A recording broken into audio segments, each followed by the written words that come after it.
난이도 최강의 국장. 자, 그 안에서 오늘 특징적인 흐름을 보였던 포스코홀딩스 얘기를 오늘은 좀 해보겠습니다. 포스코홀딩스.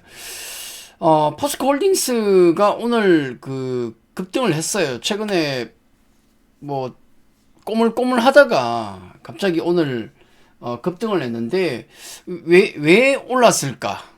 사실 왜 올랐는지를 알아야 뭐 대응을 하든 매수를 하든 매도를 하든 할 거 아니겠습니까? 왜 급등이 났을까?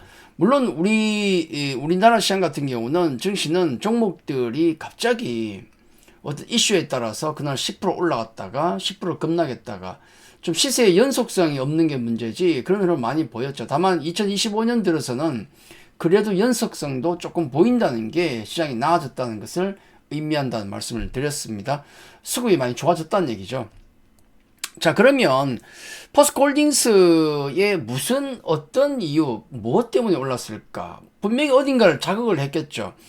동사는 철강 부분이 53%, 무역, 건설, 에너지 쪽이 33%. 여기 포스코 인터내셔널이 들어가 있죠. 친환경, 미래 소재 10% 전후 이 정도 하고 있습니다. 철강, 뭐 에너지 쪽, 그 다음에 뭐 친환경, 미래 소재, 이게 뭡니까? 2차전지 관련. 그렇죠. 근데 보통은 이 회사는 철강 부분하고 특히나 2차전지 소재 관련해서 굉장히 좀 많이 연동되는, 비중은 적지만 그런 흐름을 보입니다. 그러면 이 셋 중에 뭔가가 있었을 거 아니겠습니까? 물론 가운데 있는 포스코 인터내셔널 영향도 있었겠지만은 그것보다는 뭔가 다른 게 있지 않았을까? 왜냐하면 주가는 보통 철강과 2차 전지에 의해서 좌우됐기 때문에 그런 거죠. 그럼 2차 전지 때문일까? 포스코 홀딩스는 리튬 가격에 굉장히 많이 연동이 됩니다. 근데 리튬 가격을 보면 거의 변화가 없어요.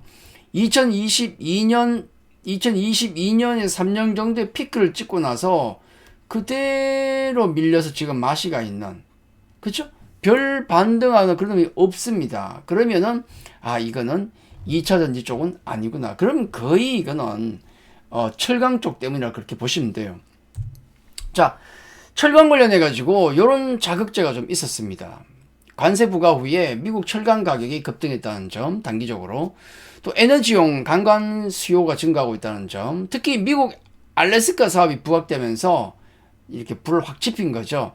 그리고 재건에 대한 기대감. 뭔가를 재건을 하면 철강 수요가 늘지 않겠습니까? 그런 느낌에다가 지금 중국 양해가 또 진행이 되고 있지 않습니까?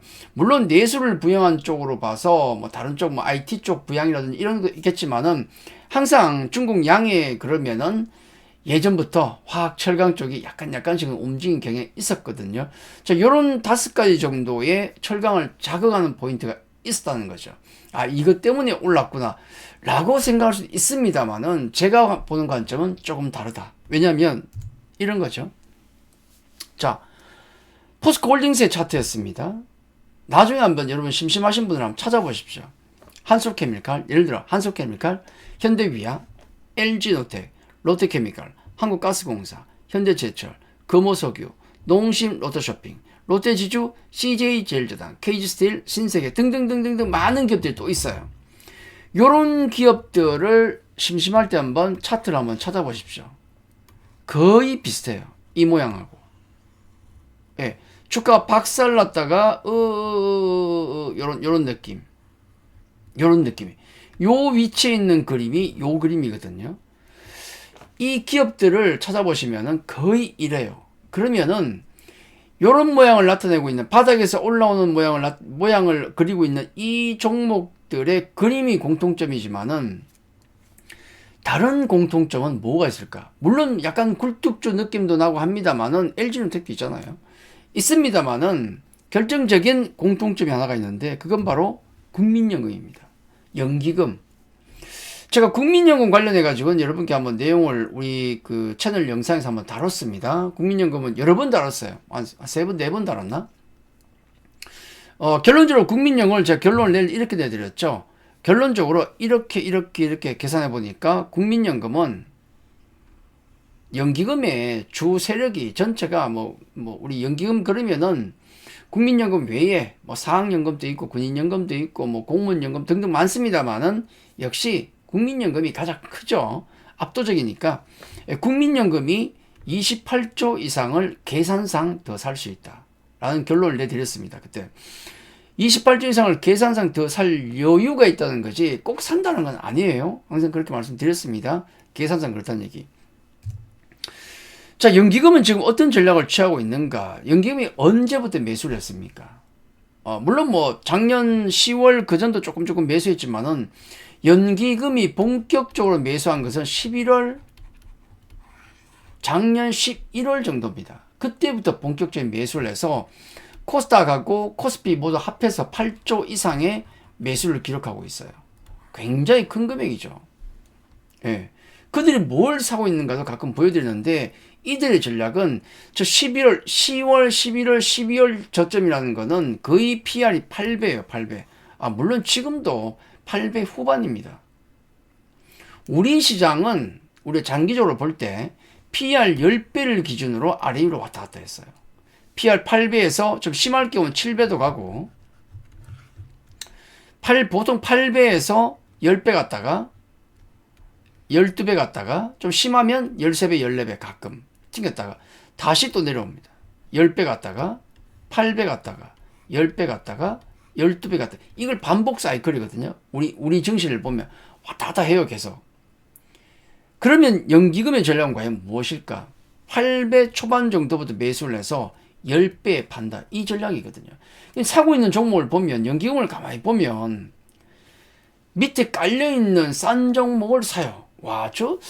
우리가 보기에 펀드멘탈도 별로고 막 그런 종목들, 안 갈 것 같은 종목들, 예를 들어 삼성전자라든지 LG 에너지솔루션, 심지어는 에코프로 BM도 사요.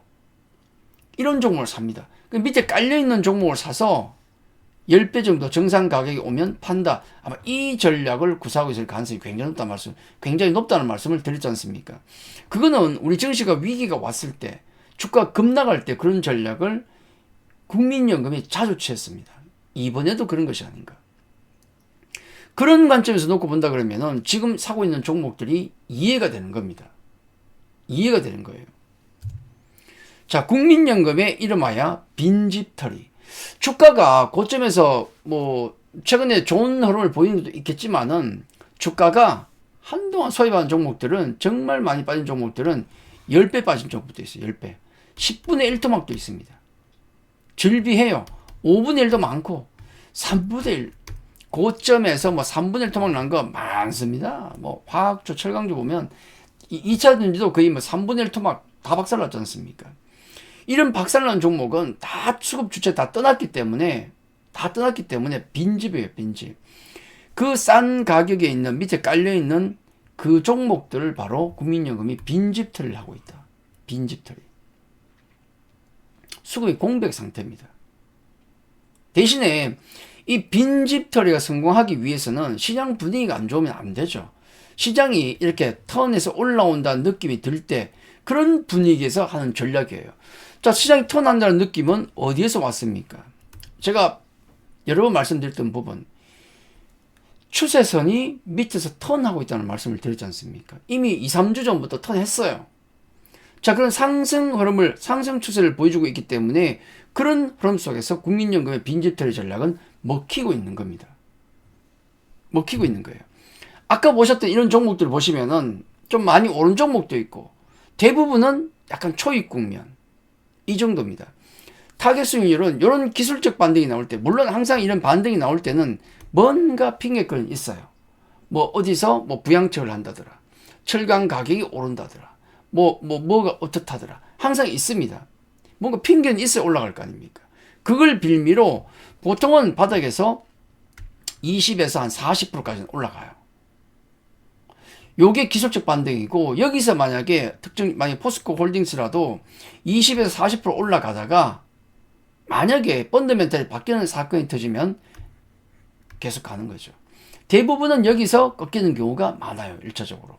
그렇기 때문에 이런 종목들, 유사한 종목들을 보시면서 전략은 타겟 수익률은 20에서 40 정도다 라고 생각하고 따라가는 게 좋습니다.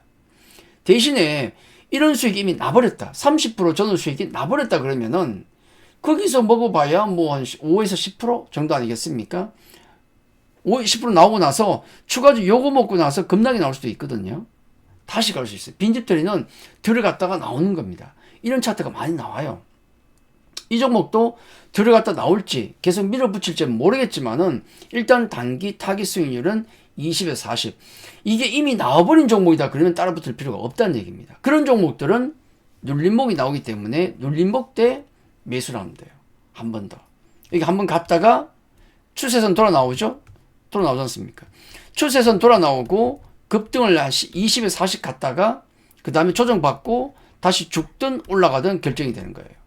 그러니까 1차 매수를 실패하면 눌림목을 노려야 된다. 그겁니다. 무리해서 이미 한 30% 이상 올라온 종목을 따라갈 필요는 없다는 얘기예요. 근데 지금 보니까 이제 출발했어. 한 10% 이상 수익이 났다. 그 정도면은 노릴 만하다는 얘기입니다. 그게 아니면은 다음 눌림목을 확인하고 들어가는 게 낫다는 거죠. 그래서 포스코홀딩스의 어떤 주가 상승을 설명하면서 철강이나 뭐 2차 전지 관련 그런 섹터의 어떤 변화 물론 조금 있습니다만은 제가 보기에 아직은 약간 핑계에 가깝다.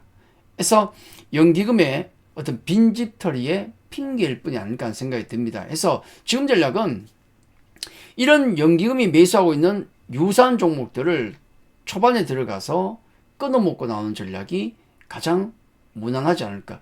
이 중에서 펀더멘털이 바뀐 종목은 계속 갈 것이고 아닌 대부분의 종목들은 기술적 반등 이후에 다시 눌릴 수 있습니다. 자, 그 점을 생각하면서 대응한다면 큰 무리는 없지 않을까 그렇게 말씀드리겠습니다.